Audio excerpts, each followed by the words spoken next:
Hello and welcome to episode 30 of Tall Guy Talks Travel with Rick Doherty. Of course, my name is Rick Doherty.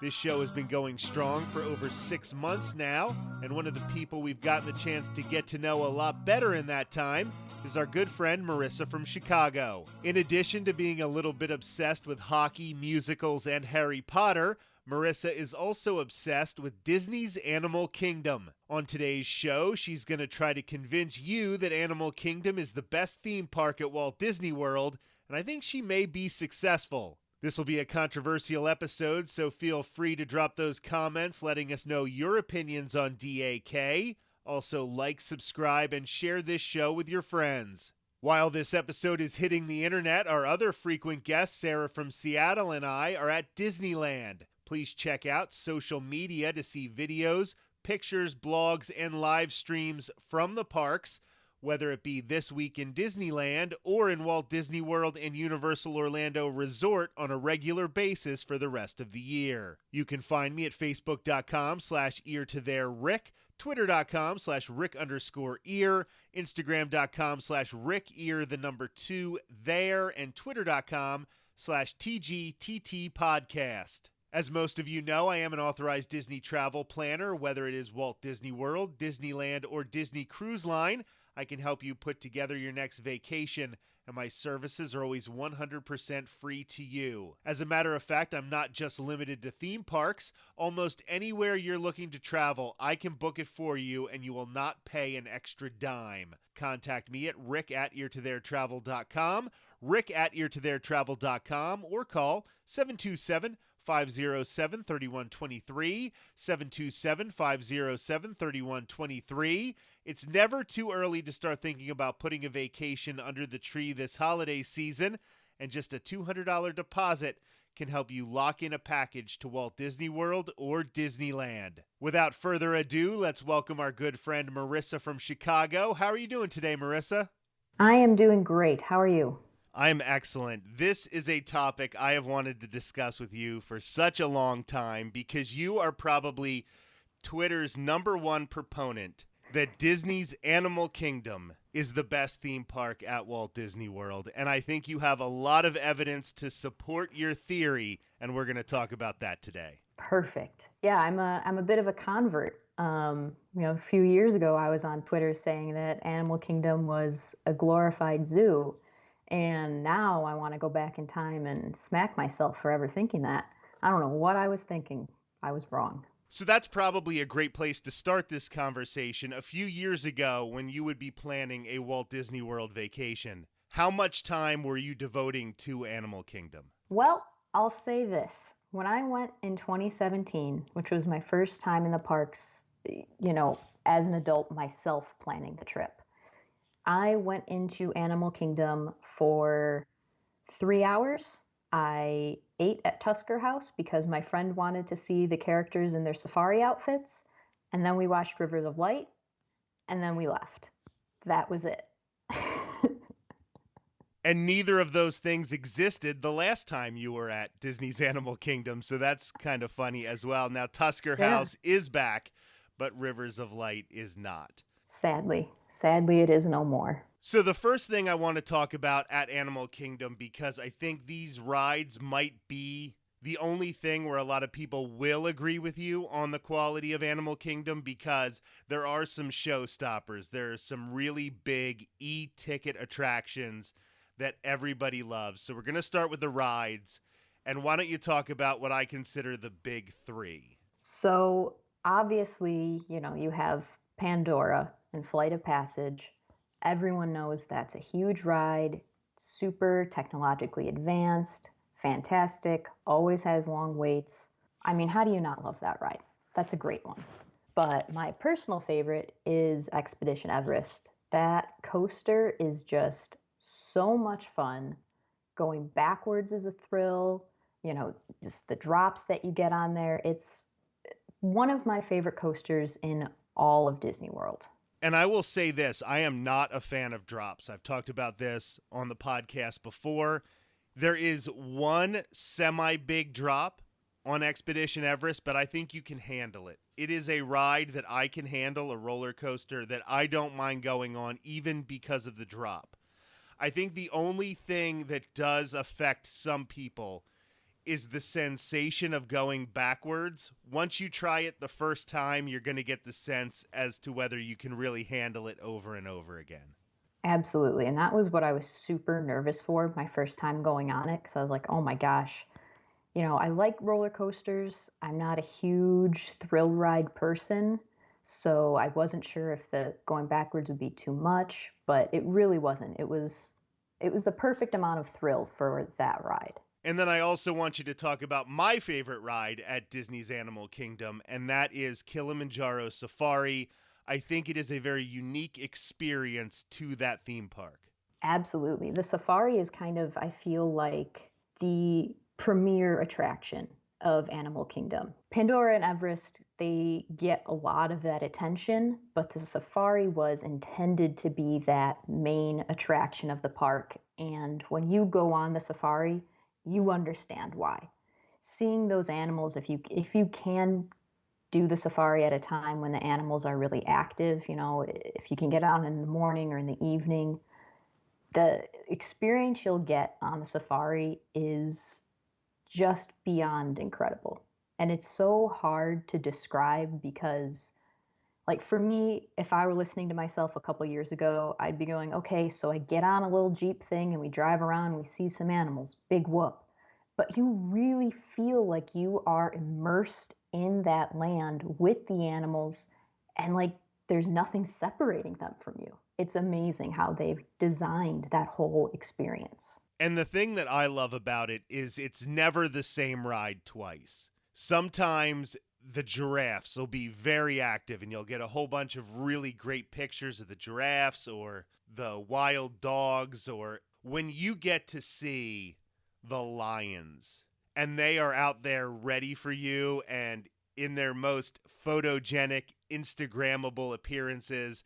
It's awe-inspiring to see that. And you don't get it every time, but when you do get it, it is so worth it. But let's say this ride, you don't get the lions. I guarantee you're going to be getting the elephants or you're going to be getting the giraffes. You always get something. Somebody always shows up and steals the star of the show from every single safari ride. And much like the Jungle Cruise over at Magic Kingdom, this is another attraction where the cast member who is leading you through the experience can make a huge difference.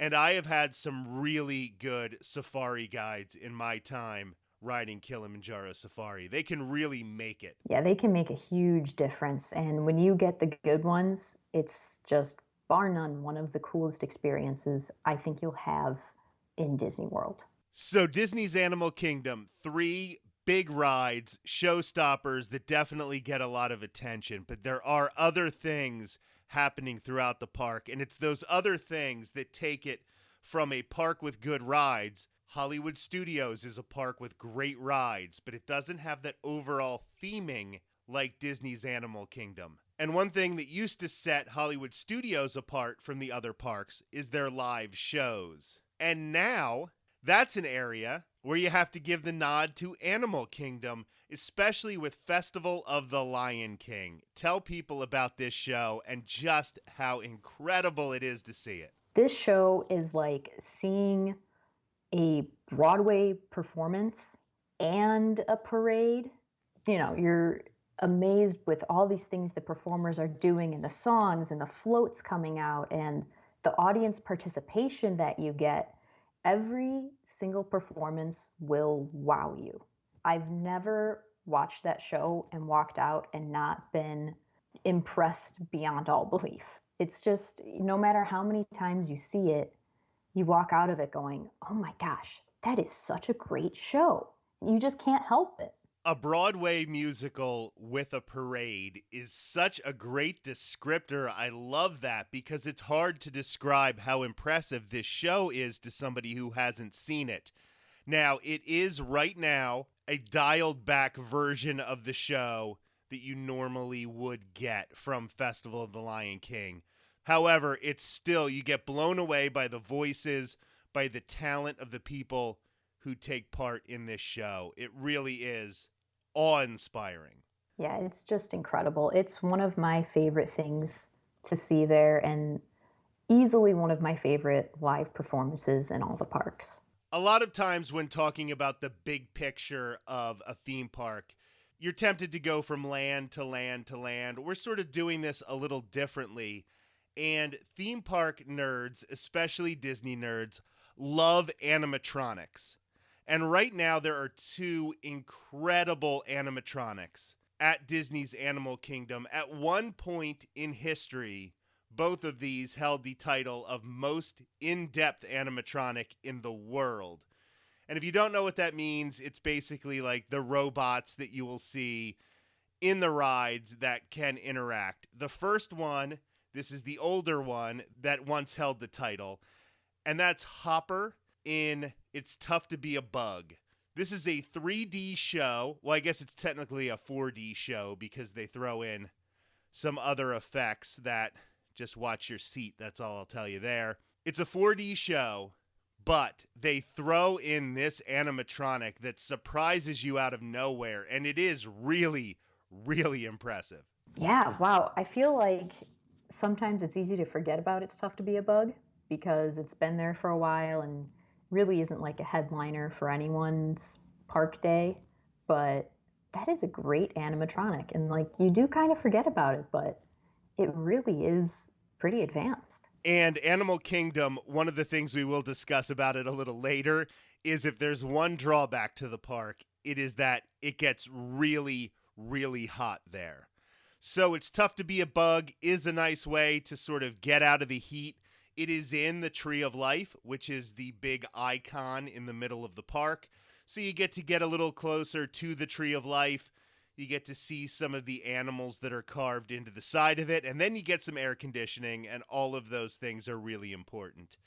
The other impressive animatronic goes back over to Pandora, and this is the shaman at the end of Navi River Journey. Now, Navi River Journey can get a really, really long line, and I would not recommend more than an hour wait for this ride because it's kind of a short ride. It's not that impressive until you get to this animatronic at the end. But boy, when this animatronic is working in all its glory, it is so incredibly impressive. Oh, yeah. When you get through that ride and you see the animatronic right at the end, and it's moving, and you've got the music going, and it's singing, its movements are so fluid.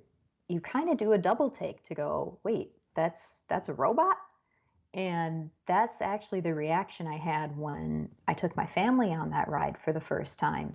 We went through it and we got off the ride, and my dad went, wow, so they just have someone sitting there all day? I was like, no, that's not a person. That's a robot. That's animatronics. And they were like, oh my gosh, that's amazing. And it is really one of the most seamless pieces of robotics that you can find. It's impressive. I am probably butchering this statistic, and there are a lot of people out there who are going to call me on it, but it's something like at one point, the Johnny Depp Jack Sparrow animatronic in Pirates of the Caribbean was the most in-depth and detailed animatronic. But all of the technology that went into Jack Sparrow is contained just in the face of the shaman. It's some weird fact like that, that as in-depth and as technologically advanced as the Jack Sparrow one is, this one is such a step above that in just a couple of years, and they put all of that detail into that one animatronic. Now, some people will say that they should have maybe put that much detail into the entire ride because it definitely is a slow boat ride through a lot of just pretty scenery until you get to this final crescendo. You know what, though? I like it. I like that you've got the thrill and flight of passage, and then you have something that the whole family can enjoy in Navi River. And especially, if it gets hot out and you want to escape for a little bit, you can go sit in a little boat, enjoy a little ride, and it's beautiful and calming, and you've got the bioluminescence looking so pretty. It's just a very nice, relaxing journey.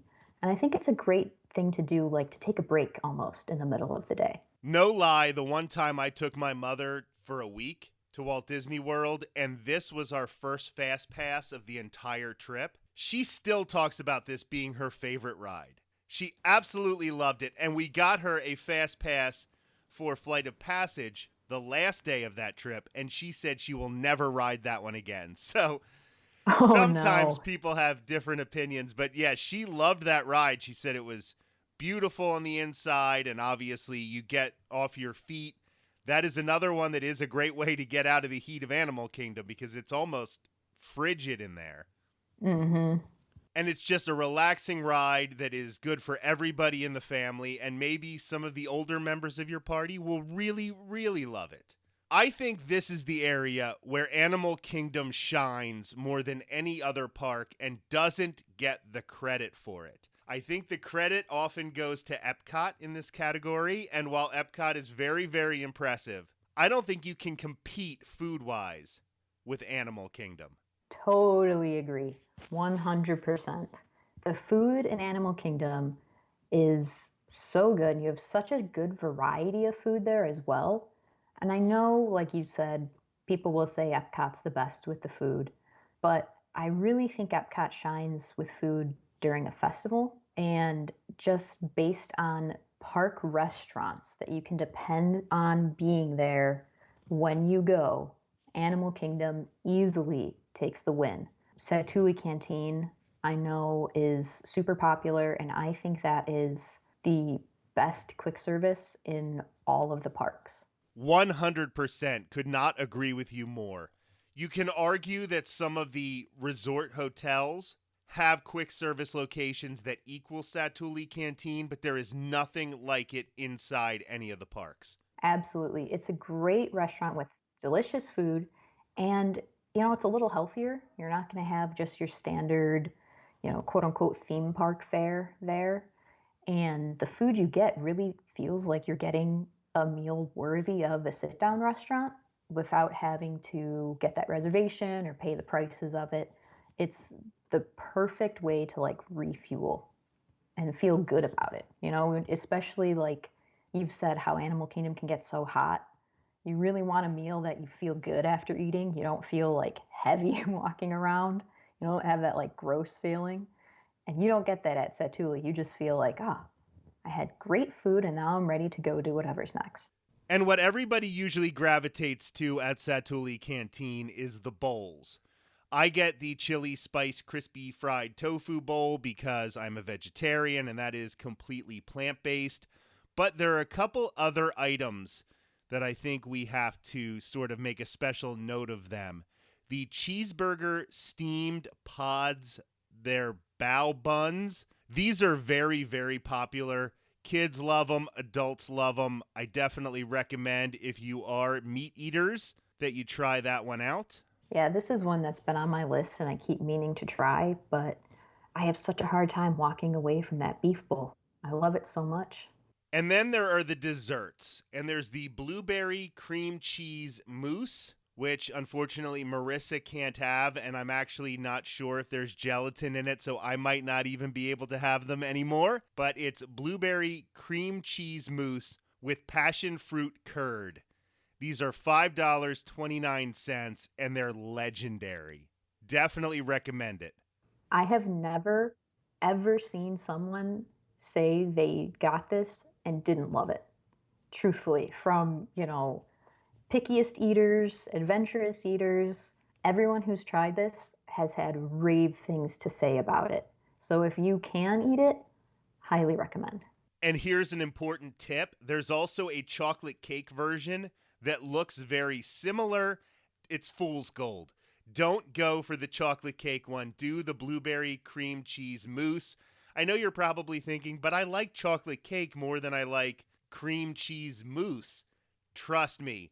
Go with the original. The chocolate cake, it's fool's gold. Now let's move on to a restaurant that I believe you did mention earlier, and that is Tusker House, which was a buffet-style restaurant. Right now, it's all you care to enjoy, but it's also a character dining experience. So talk about that one. Yeah, Tusker House is a really fun character dining experience, and the characters there are, oh gosh, it's Goofy, Donald, Mickey, Minnie, and Daisy, maybe?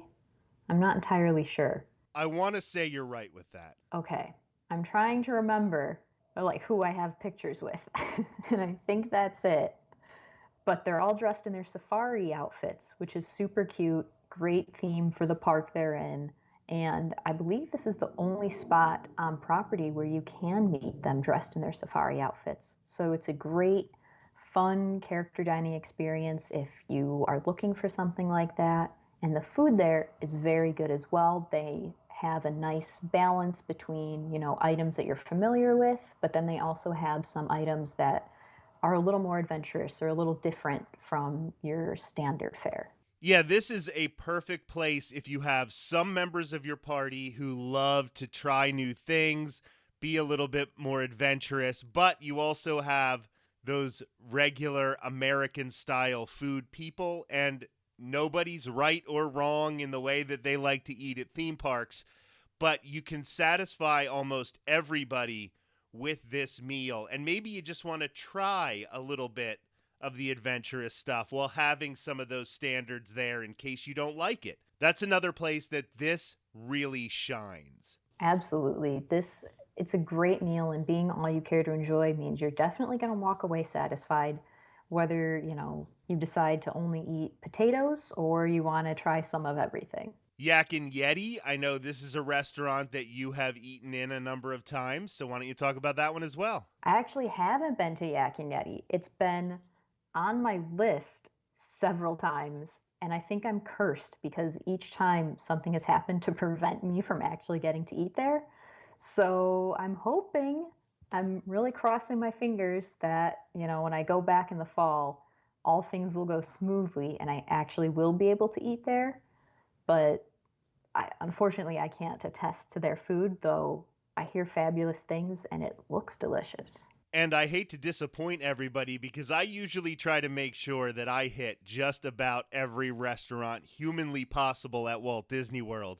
But I also have not done Yak and Yeti only because it is more of a Chinese, at least what Americans think of as Chinese food kind of fare. And I just feel like being a quasi local, I can get Chinese food at the Chinese food place I like down the street. And when I'm at Walt Disney World, I like to try some different things that I can only get there. Which makes a lot of sense. And, that local perspective does change a lot of things. But I have had my eye on those ahi tuna nachos for like 4 years now. Eventually, I'll be able to try them. There are two other dining locations that I just want to mention because they're not bad per se, but I wouldn't say they're anything that's going to knock your socks off. One of them is very popular, and that's Flame Tree Barbecue. Have you ever gone there, and what do you think of their food? I haven't gone there because Satuli Canteen was available, and I would choose that over the barbecue. That is something that local to me, I have a few really good barbecue places, so it's not really high on my list to try. But that is something that I've recommended to people who do like that type of food, and they've been happy with it. That is the place to get the infamous turkey leg. If you want to try one of those and you're in Animal Kingdom, and I see Marissa's face over Skype, and she does not want to try the turkey leg, and that's perfectly understandable. There's also a plant-based sausage that is on the menu, and it's okay. The other quick service restaurant is Restaurant Asaurus over in Dinoland, USA, and this is more the location that is for the kids. At one point, it used to be a McDonald's. That's how much. This is just for the kids. Right now, it has some of your standard fare. I've gone there a few times because they do have an Impossible Burger that I like to try all the different plant-based options whenever I can, so I gave it a try, and it's your standard Impossible Burger. It's good.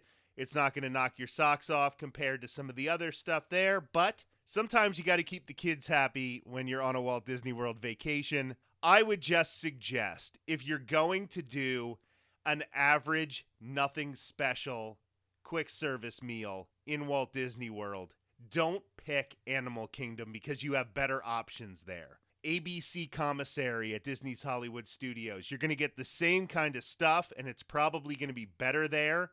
and compared to the other options available to you, it might be the better choice. But we can't talk about dining at Disney's Animal Kingdom without mentioning what might be the best restaurant on property. I've been there 3 times. Marissa has been there once. Talk about Tiffin's. Oh my gosh, where to start with Tiffin's? First of all, incredible. Just incredible food. The atmosphere of the restaurant is amazing. I think that we would definitely be remiss to bring up Tiffin's and not talk about the decor and how impressively designed it is. You know, you can sit there and look around and you see all these things, all these decorations up, you know, on the walls, all around you from the Imagineers' travels. It's amazing because you see so much of the love that goes into designing this park. Of course, the main event is the food, and it is truly, truly incredible. Their bread service, holy cow, get it. Absolutely get it. Yeah, I could not agree more about the bread service comment. That was off the charts good. I have been there, like I said, 3 times, and I have eaten in 3 different rooms, which gives me a really fun perspective because the first time I was in what I would call the main room, and they have these pillars that were the original concept for the Tree of Life. Originally, they were going to have these pillars all around the park that had animals carved into them, but then they decided that they would make it the bigger Tree of Life that would be the centerpiece of the park. And they just have these original pillars just in the restaurant. And they have some of the fabrications for the show that used to be Rivers of Light. And then you go into another room where I ate the next time that I was there. And this has original pictures that Imagineer Joe Rohde took when he was researching some of these locations in the Africa and the Asia sections of the park. It has original artwork that they picked up in some of these locations and brought back so they could do research into how to make the park more and more authentic. And then the third time I went there was with Marissa, and we sat in a completely different room, and we were under prayer flags that are part of the Asia section that you can see both at Expedition Everest and on the Maharaja Jungle Trek. I didn't even know that room existed, and it was this completely unique experience to see that theming as well. Yeah, it was beautiful, and it was such an incredible experience that, once again, I was able to do because of you, which was just so much fun. And the food there, we both had a couple different items, and we were happy with all of our food. They also have a whole list of cocktails that are named after Imagineers, which is a really fun little twist that they added to their restaurant. This is definitely a restaurant, as I've said before when I talk about the Disney nerd. This is a restaurant that the Disney nerd will adore because this gets into a lot of the minutia of what goes in to creating these theme parks. And a lot of us know Disney's Animal Kingdom was almost completely the brainchild of Joe Rohde, and you can see his fingerprints all over this restaurant. Now, moving on from the food, there are 2 experiences when Marissa said she used to view it as just a glorified zoo. These are very zoo-adjacent experiences, but I still think they provide more than your average zoo. Going to the local zoo in your town, unless maybe you're in San Diego or Columbus, Ohio, the Maharaja Jungle Trek and the Gorilla Falls Trail. Talk about them a little. Both of those trails are so immersive that they absolutely are more than anything you're going to find at a zoo. And I say this as someone who has been to a lot of zoos. And so I was kind of like, for a while, I don't need to do these trails. I've seen tigers, I've seen gorillas. Like, what really am I going to see on these trails that's so special? The trail itself is so themed to where you're supposed to be that you walk through and you really feel like you're part of this experience walking through. And then you have the animals and walking through and seeing, you know, the tiger walking around just right there so close to you.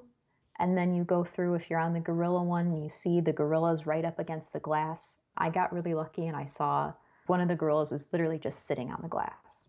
And it's not like you see at a typical zoo where they have this little space and you kind of feel a little like, oh man, this is all the room they have.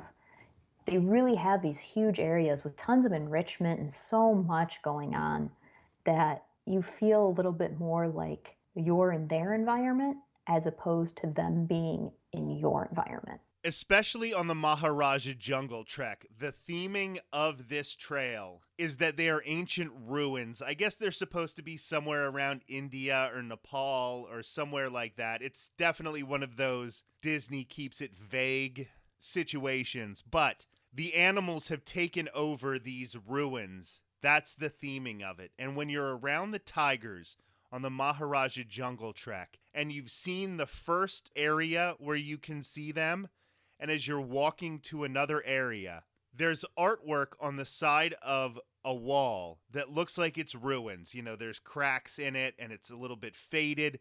Those panels tell the story of Disney's Animal Kingdom. You might just walk by those panels and not pay attention to them at all, but as you start to more and more appreciate this park, you'll start to see those panels and realize what is the story of Animal Kingdom. And it's one of the things I love about this park. Everything has a story.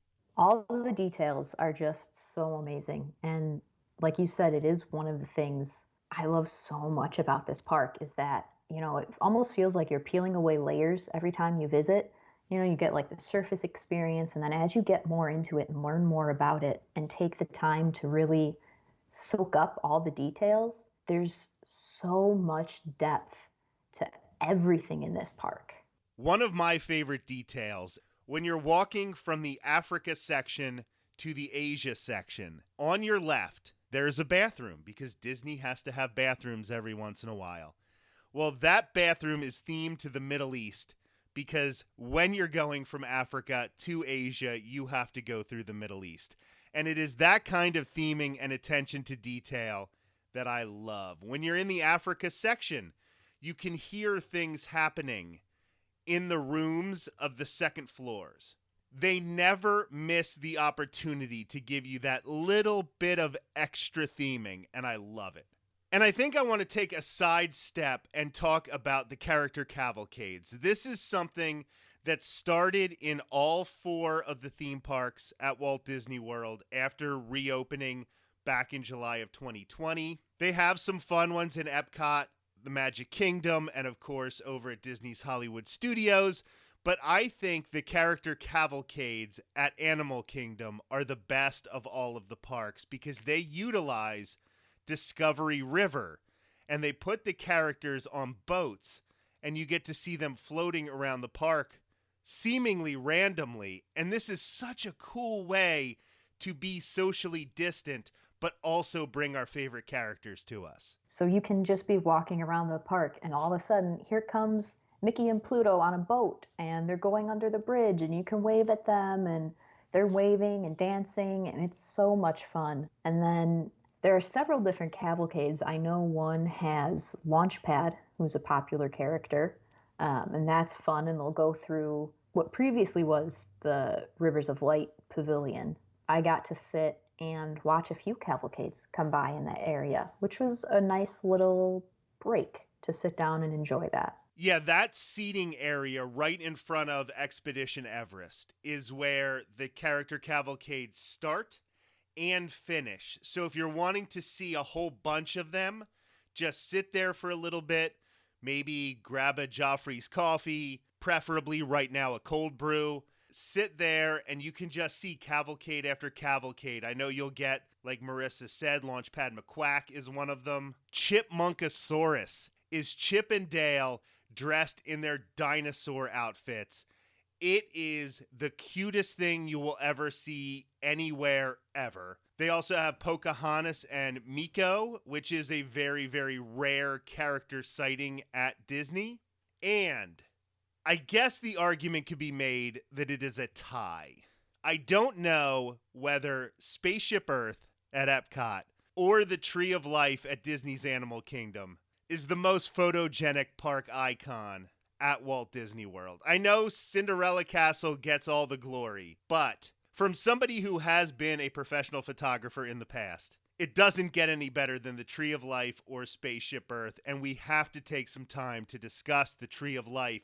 This is such a great park icon. It is absolutely gorgeous, super photogenic, like you said. And I think if we're counting outside only, it's the most detailed park icon. And I'm saying that even with Cinderella Castle in competition, because the Tree of Life has, I think it's over 300 unique animals carved into it, which is astounding. If you get the chance to get up close and look at all those animals carved into it and the way they're entwined together, and the level of detail in these carvings is astounding. The tree is beautiful from far away. It's even more beautiful from up close. And this is something that we have discovered recently. Like, you're always finding new things at Animal Kingdom. If you are walking around Discovery Island like you're going to Africa, after you pass the Otter Grotto, to your right, there is a little path. And I always knew this little path existed, but I had no idea until I took it that it takes you right in front of the Tree of Life. You are right there. Not a lot of other people know it's there either, so sometimes you will be there all by yourself and you can just stare at this detail. It's one thing to know that there are all of these animals carved into the side of the Tree of Life, but the number of different locations where you have to stand to truly appreciate it throughout the course of your park day. You have to spend at least an hour just looking at the Tree of Life on your trip. Absolutely. You got to give it, the love it deserves. And I think a lot of people just take their picture with it and move on, which is fine. When you really take the time to get up close and inspect it and see it from different angles, it almost comes alive in a way, seeing all those carvings on it. It's really, it's just so good. It's so good. And when you walk into the park, you see that initial reveal of the Tree of Life, and you think there can't possibly be a better photo opportunity of this icon. Well, you are so wrong about that, because if you are walking between Africa and Asia behind the Tree of Life, there are little sort of crevices where you can sneak down and get these beautiful pictures that make it look like you're in the middle of nowhere. Like, you can't tell that you're inside a theme park. One of my favorite things to do when I'm at Animal Kingdom is go to different places when it's packed and take pictures that make it look like I'm in the middle of nowhere. I've caught myself doing that too a few times, where I take pictures and I'm like, you can't even tell I'm in a theme park with, tens of thousands of other people right now. It looks like I'm alone in the middle of the wilderness somewhere. So that definitely gets us to our last part of this conversation, and that is the general vibe. We talked about how this is Joe Rohde's baby. The Imagineer Joe Rohde really put a lot of time and care into this park. And he didn't just try to come up with the best rides, and he didn't just try to come up with the best shows. He tried to create an atmosphere that once you've ridden Expedition Everest 20, 30 times, once you've been on the safari so many times, even if you've gotten on Flight of Passage a ton, you still want to keep coming back, because you're always going to find these unique nooks and crannies, and not even experiences, but feelings. Yep, I have, in my notes, I actually have the overall vibe as like one of my favorite things about the park, but it's so hard to describe that feeling you get when you're in the park. It's just something that's more laid back than your typical theme park experience, and you can really feel all the attention that every single inch of this park was given. I know a lot of people will knock Animal Kingdom by saying that it doesn't have enough rides, but I think part of the beauty is in the lack of rides, because it forces you to, instead of going from place to place and kind of rushing throughout your day to say, okay, now I did Space Mountain, I have to go over and do Big Thunder. Now I have to go do Peter Pan because the line is short. You can kind of take your time and slow down and really embrace that atmosphere. I think once you do that, the park will click for you. I want to cut back a little bit and fight back against something you said, because you said there's not a lot of rides in Animal Kingdom. Okay, depending on what time, and I know there have been some changes here and there, but there's roughly 9 rides in Animal Kingdom. Do you know how many rides there are in Hollywood Studios? There's 9 rides. So it's the same number of rides at Hollywood Studios, but you don't need boarding groups to get in any of them. So it does have that level of rides. It does have that number of rides. And maybe you could say Triceratops Spin is just a kiddie ride. Well, so's Alien Swirling Saucers at Hollywood Studios. Epcot, I believe, only has about 9 rides. I'm going to count them in my head really quick, but it doesn't have a ton of rides. Yes, Magic Kingdom has a lot of rides, and no park is going to compete with that. But it does basically have the same number of rides as the other parks. It just doesn't feel that way because it has so much else to do there. Yeah, I think that's a really good point. And you're right. I think that, part of the magic of Animal Kingdom is that there is so much more to do than rides. You don't have to just spend your time checking wait times and going like, okay, what has the lowest wait? What do we want to go run over and do now? Whereas in, Hollywood Studios especially, sorry, Hollywood Studios fans, there's really nothing to do but rides. So you can end up standing in long lines all day and feeling like you didn't really get as much done or as much of an experience. But Animal Kingdom, you're not going to feel that way. I try so hard to stay positive about everything on this show, but I do think that sometime soon Marissa and I are going to sit down and have a What's Wrong with Hollywood Studios podcast episode, because that would be fun. We have broken into that chorus a number of times. Marissa, thank you so much for sharing your love of Disney's Animal Kingdom with everybody. Hopefully the next time they take a vacation, they make a few more park reservations for DAK. Thanks for letting me share my love with everyone. And yes, I hope that people will embrace the park that lets them slow down a little bit and enjoy all the details. Where can people go to follow you on Twitter? You can find me on Twitter at ThinkMickeyBlog. This has been episode 30 of Tall Guy Talks Travel with Rick Doherty. As I mentioned earlier, get ready to hear all about my recent visit to Disneyland with Sarah from Seattle. We'll have another brand new episode next Thursday. Until then, have a great week.